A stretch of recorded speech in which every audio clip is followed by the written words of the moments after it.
Welcome home. I'm Dean and I love cannabis. Maybe you like people to read the news to you? Let's get into it. New York, the Empire State with a population of roughly 20 million people, is hammering out its recreational cannabis legislation. There are two impasses currently facing legislators in Albany. The first comes from law enforcement groups who fear that aligning the state's laws with decriminalization efforts will put us all in danger. The reclassification of driving under the influence of cannabis as a traffic infraction would send the wrong message to the driving public, while impaired is no big deal and should be treated as a speeding ticket. Quote, further driving while impaired by marijuana obviously endangers all of our residents and visitors. The governor wants more freedom in how to spend the expected windfall in cannabis-related tax dollars, while the legislature wishes to focus on the areas of the state most negatively impacted by the war on drugs.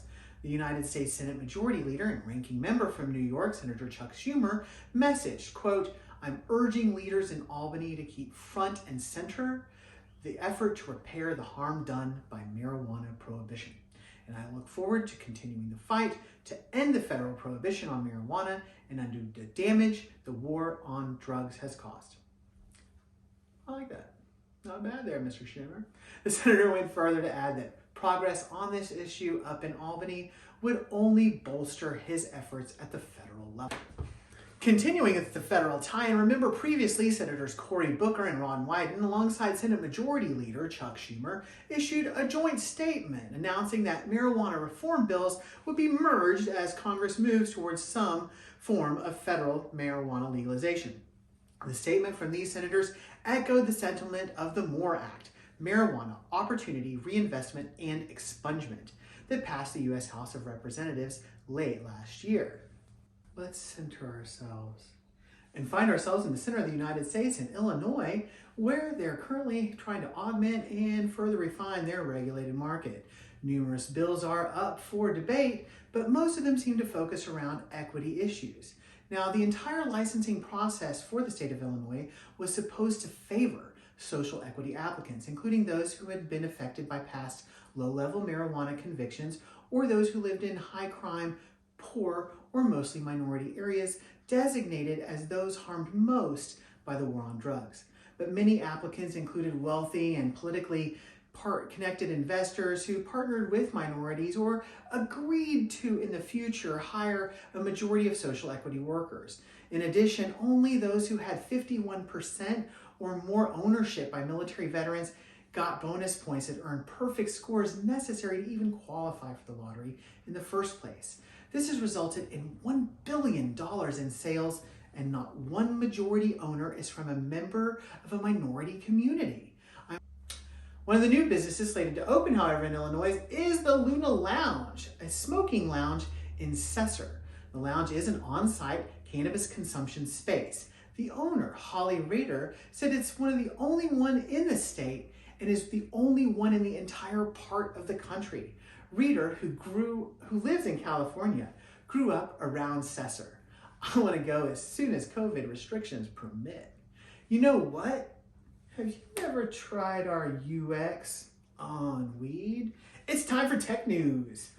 All right, it's good and bad news on the tech front, with Dutchie powering a generation of entrepreneurs and driving one of the most disruptive consumer trends of the last century. Dutchie, as you know, is a software as a solution provider, point of sale, an online ordering portal that has secured even more funding than it already had. It's a merger and acquisition hungry player.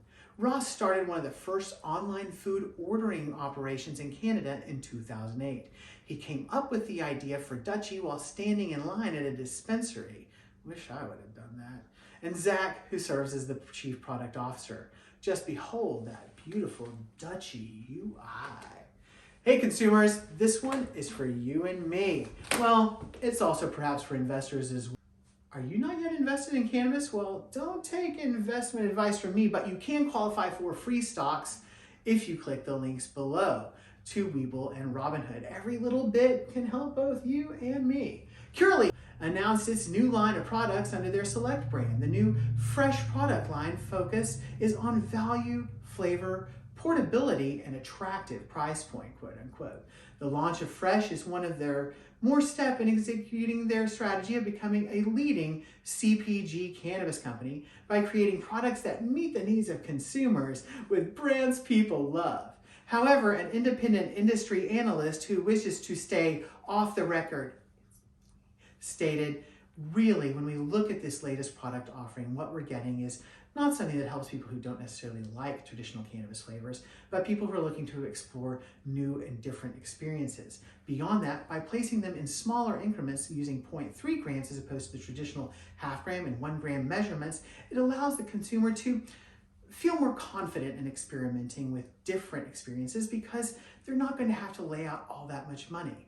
This is also going to help Curaleaf sell more units as opposed to fewer units. And remember, just like everything from cereal to milk, the smaller the container it is, the more one charges per volume. So these could be quite profitable things for Curaleaf. They also might taste really good. I know I've selected Select a few times.